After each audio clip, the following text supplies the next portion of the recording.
Good afternoon, folks. Hope you're all doing well.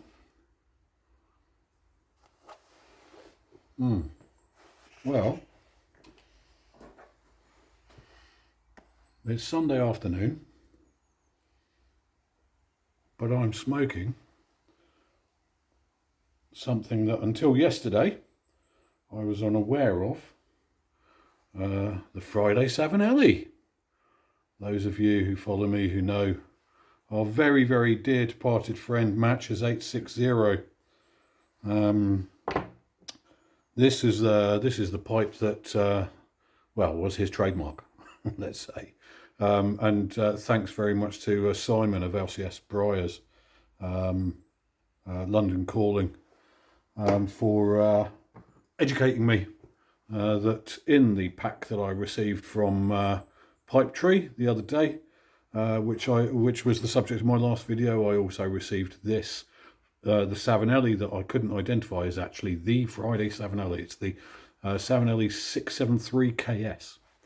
And actually, I did a little bit of looking online at John's old channel. I do miss his videos. And this particular kind of shape and coloration, in fact, I think was the original Friday Savinelli. There are a number of variations, but anyway, so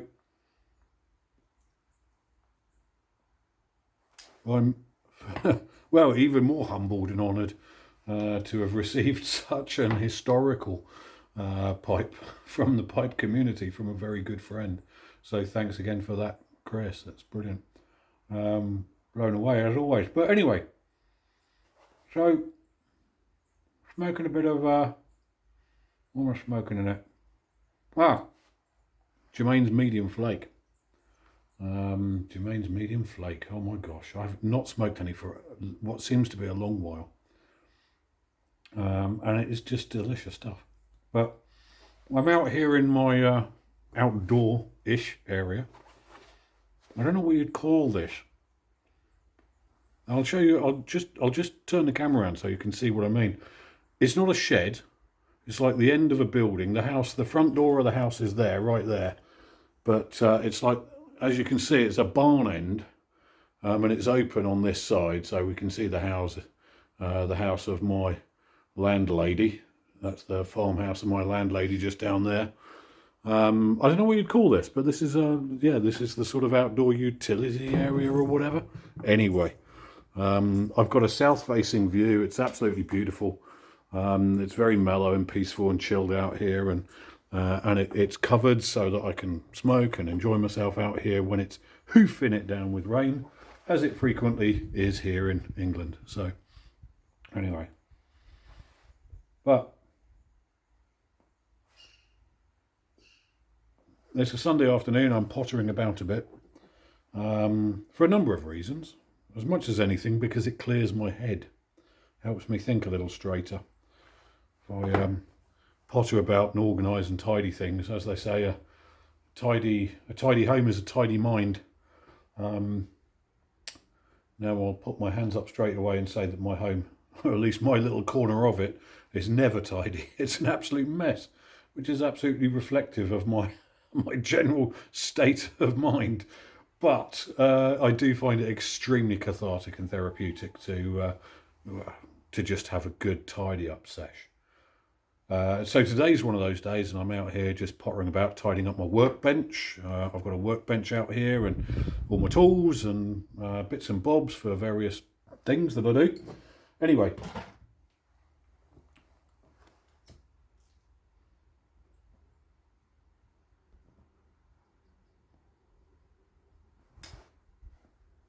less talky, more smoky. So I was thinking the other day, I mentioned in my last video, I was thinking on my way back from town, before I had a good look through all of the pipes that Tree had sent me, about the generosity of people and how I'd never met a generous rich man, but it always strikes me that the people, let's be honest, the people who generally have the least to give are the more generous with what they do have. And I find that it almost seems to be a universal truth.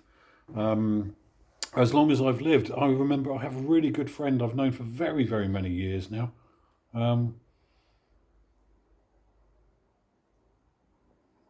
Crikey. I mean, he's in his 60s now, and I've known him since he was in his 30s. So I've known him 30 years. And he's never been a well-off man, ever.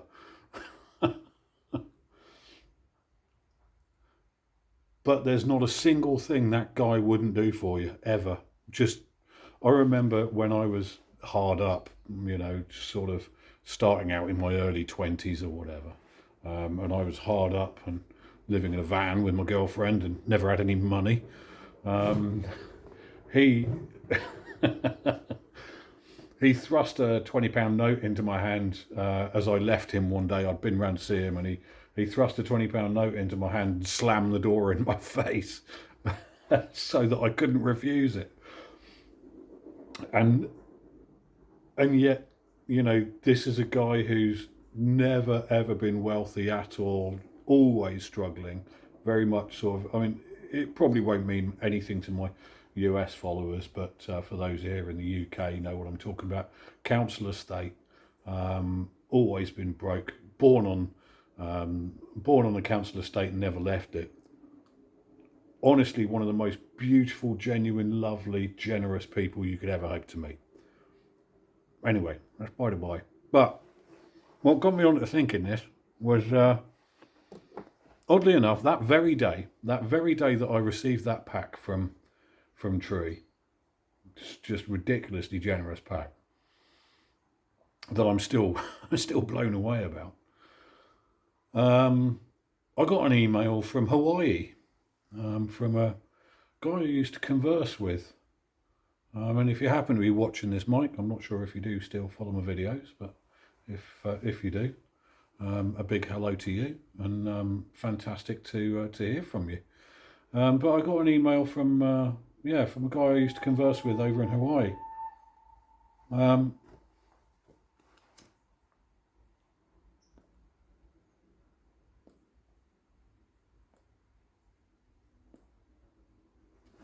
I think the last time I spoke to him, it's probably, well, it would have been after I came back from Papua New Guinea, that year that I came back from Papua New Guinea. So 2018, I'm thinking it's probably around about 2018, the last time I heard of him, or heard from him, I don't know. Anyway, it struck me as odd because he contacted me out of the blue that same day. And it was really, really good to hear from him. Just really lovely email, just checking in, finding out how I am, offering to send me a bunch of tobacco from Hawaii that he'd been cellaring since 2015 or so. Anyway, and the funny thing was, only a few days beforehand, I downloaded an app. I downloaded the Telegram app on my phone, because sometimes when I'm gaming at night, I play with a few people from around the world, and there's a chap from Iran that I play with, and so we communicate on Telegram. When we're not gaming together, we communicate on Telegram, because it's obviously the kind of worldwide mode of communication, especially in countries perhaps where we have embargoes and which don't have the same access to some of the telecommunications networks that we do in the Western world. Anyway, so when I downloaded this app and I was flicking through the sort of setup process, it obviously wants access to your contacts, and the name of this chap in Hawaii, Mike, popped up as I was scrolling through, and I thought, bloody hell, I wonder whatever happened to him. He was always so nice. We used to email, not hugely regularly, once every month or couple of months, something like that. We used to exchange emails. And then it just went silent, and I thought to myself, well, people move in different directions, and Life happens, doesn't it?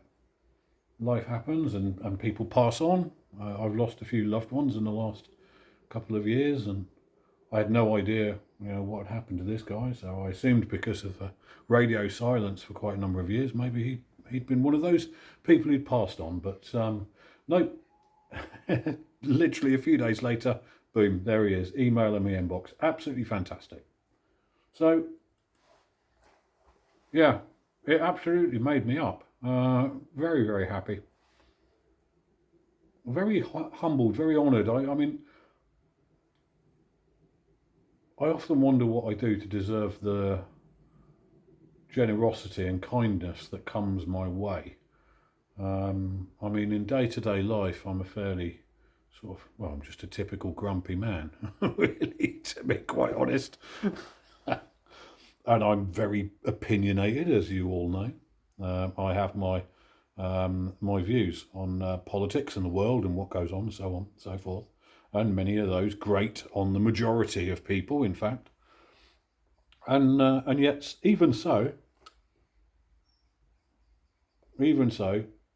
I am the recipient of an enormous amount of just generosity and human kindness, for which I'm very, very grateful. And I'm not a religious person, of course I'm not. As you know, very much the opposite, in fact. But there is this kind of universality, I suppose, interconnectedness. I'm not really sure how I'd describe it. It's almost as if you, how would you say? It's almost as if you put your fingers in the wind and you can feel the currents, and it connects you somehow to the rest of humanity. And there's an information exchange that takes place, even unwittingly or unintentionally.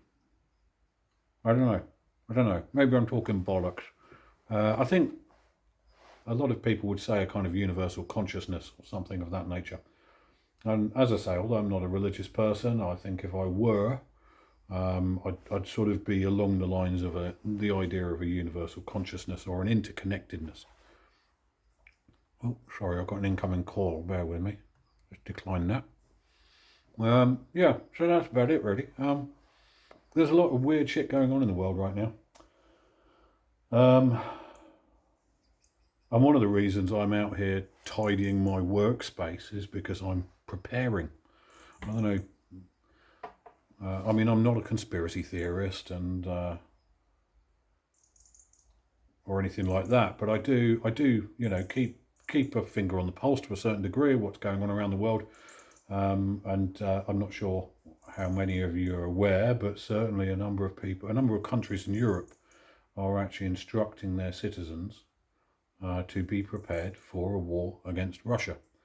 And that's just a tiny fraction, of course, of what's going on around the world. But in any case, I'm putting in place a few mechanisms just to be a little bit careful, let's say. Preparedness. So that's what I'm out here doing whilst I'm pottering about. I'm preparing my mind. I'm mentally ordering things, structuring things in a way as to, I suppose, ease any difficult times that may be coming.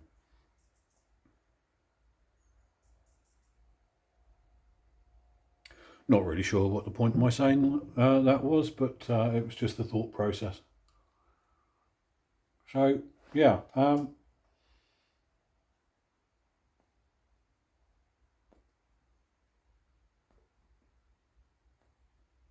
Those of you who remember what it was like in the pandemic, when there was no toilet roll or pasta or rice on the shelves, and everyone going to the supermarket, oh God, it was mental. Now may be a suitable time to start preempting things that may or may not happen in the coming months. Anywho, yeah. So I'm not really sure what the point of this video is.